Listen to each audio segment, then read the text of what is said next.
तो hello everyone, welcome to my YouTube channel.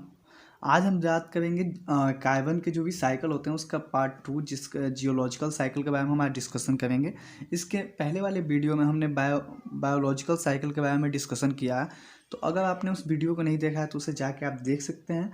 ये topic examination point view से बहुत ही ज़्यादा इंपॉर्टेंट होता है, क्योंकि एग्जामिनेशन में इसके पूछने के चांसेस बहुत ज़्यादा होते हैं।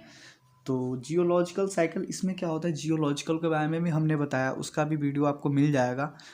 फिर हम आपको बता देते हैं एक बार और। जियोलॉजिकल मतलब अर्थ पे जितने भी नॉन लिविंग थिंग्स कंटेंट होते हैं उन सब चीज़ कंपोनेंट्स, ये सब चीज़ इसके अंदर आते हैं। तो इस साइकिल के अंदर जितना भी चीज़ें यूज की गई हैं वो नॉन लिविंग क्रिएचर इसके अंदर आएंगे। ठीक है। तो पहले होता है हमारा जो रॉ कार्बन, मतलब ओरिजिनल फॉर्म में होता है सी, बस वो सी होगा, कार्बन होगा, बस ओरिजिनल फॉर्म में। वो जब रिलीज एटमॉस्फेयर में रहता है तो O2 से, ऑक्सीजन से रिएक्ट करके, उससे कंबाइन करके CO2 में क्रिएट हो जाता है। ठीक है। CO2 में क्रिएट होता है, उसके बाद कई प्रोसेस के थ्रू रेनफॉल जो होते हैं उसमें वो रिएक्ट करके वो वीक कार्बन एसिड के फॉर्म में, बारिश के फॉर्म में नीचे आता है अर्थ पे। ठीक है। तो जब वो वाटर के फॉर्म में अर्थ पे आता है तो उसमें कार्बन के एलिमेंट होंगे, क्योंकि वो CO2 से जाके बना है, तो उसमें कार्बन के एलिमेंट जाहिर सी बात रहेंगे। वो सब जितने भी कार्बन, मतलब वाटर वहाँ से ऊपर से नीचे आते हैं, वो क्या होते हैं, रॉक्स एंड माउंटेन पे जब वो बारिश गिरती है तो उसके अंदर जितने भी मतलब एलिमेंट्स होते हैं वो डिजॉल्व हो जाते हैं उसमें। ठीक है। सारे एलिमेंट्स के साथ कार्बन की जो भी मतलब बारिश होती है, एक तरह से बोल सकते हैं वीक कार्बन एसिड जो होती है, जब उसकी बरसात होती है तो पहाड़ों पे जब वो पानी पड़ता है तो उसके अंदर जितने एलिमेंट होते हैं वो सब उसमें डिजॉल्व हो जाते हैं, यानी घुल मिल जाते हैं। ठीक है।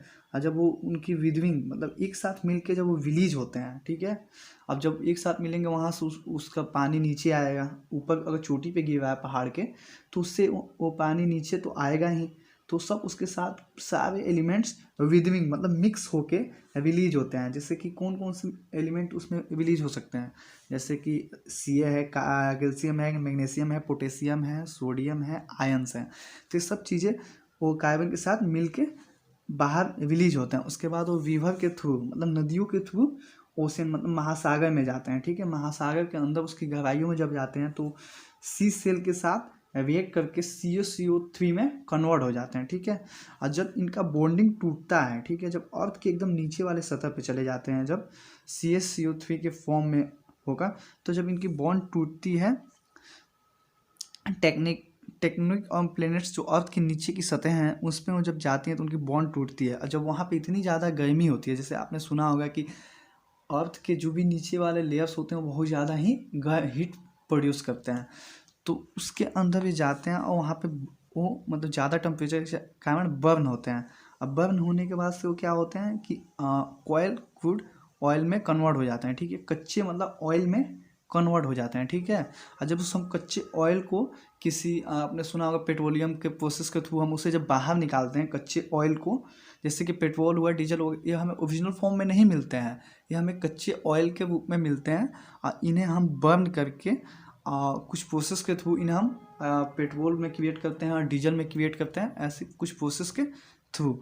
तो जब इससे हम कच्चे ऑयल को जलाते हैं, बर्न करते हैं, तो क्या रिलीज होता है, कार्बन ओरिजिनल फॉर्म में फिर से रिलीज हो जाता है। जब हम उसमें आग लगाएंगे तो क्या होगा, कार्बन जो होगी वो वापस एटमॉस्फेयर में चली जाती है। समझ गए। तो इसी प्रकार ये प्रोसेस कंटिन्यूस चलता रहता है। तो इस प्रोसेस को हम एक बार और मतलब जल्दी जल्दी डिफाइन कर देना, जिसको नहीं समझ में आया वो इसे फिर समझने की कोशिश एक बार कर सकता है। तो हमने बताया कि ये जियोलॉजिकल साइकिल का प्रोसेस है। तो जो भी हमारा वो कार्बन होता है जब ओरिजिनल फॉर्म में होता है, वो कार्बन जैसे कि ओरिजिनल फॉर्म में होता है वो कार्बन, तो O2 से कंबाइन करता है। ठीक है। कंबाइन करके CO2 बन जाता है। ठीक है। CO2 बन जाता है। CO2 बनने के बाद से वो प्रोसेस के थ्रू जब वो मतलब CO2 एटमॉस्फेयर में रहता है, आप जानते हैं एटमॉस्फेयर में वो बादलों के साथ रिएक्ट करके रेनफॉल होता है। रेनफॉल होता है तो क्या होता है कि वीक कार्बनिक एसिड के फॉर्म में वो अर्थ पे आता है। ठीक है। अर्थ पे जब आता है, जिससे कि हम एसिड रेन भी कहते हैं कभी कभी, तो उससे हम वाटर के साथ वो मतलब अर्थ पे आता है, उसमें कार्बन के एलिमेंट भी मौजूद होते हैं। और वो जितने भी अर्थ पे रॉक्स हैं, माउंटेन हैं, उसके ऊपर जब बारिश के पानी पड़ते हैं तो उनके साथ वो घुल मिल जाता है, उसमें जितने भी एलिमेंट्स होते हैं उनके साथ डिजॉल्व हो जाते हैं, मिल जाते हैं, और उनके साथ एकदम पूरी तरह से विदरिंग होकर मिक्स होकर रिलीज होते हैं, निकलते हैं बाहर।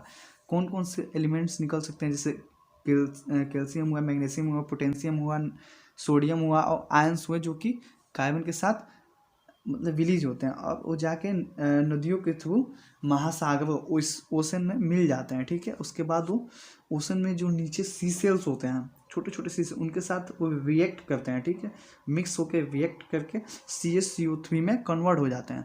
उसके बाद जब ये अर्थ के एकदम निचले सतह जहाँ की उसकी टेम्परेचर हाई होती है, जब वहाँ पे वो बर्न होते हैं तो Ca+CO2 अलग अलग डिवाइड हो जाते हैं। ठीक है, और उसके बाद वो किसका फॉर्म ले लेते हैं, क्रूड ऑयल का। ठीक है, जो कि कच्चे ऑयल का रूप ले लेते हैं। उसके बाद उनको हम जब बर्न करते हैं तो हमारे जो कार्बन होती हैं फिर से ओरिजिनल फॉर्म में वापस रिलीज हो जाती हैं। तो यह जियोलॉजिकल प्रोसेस हुआ।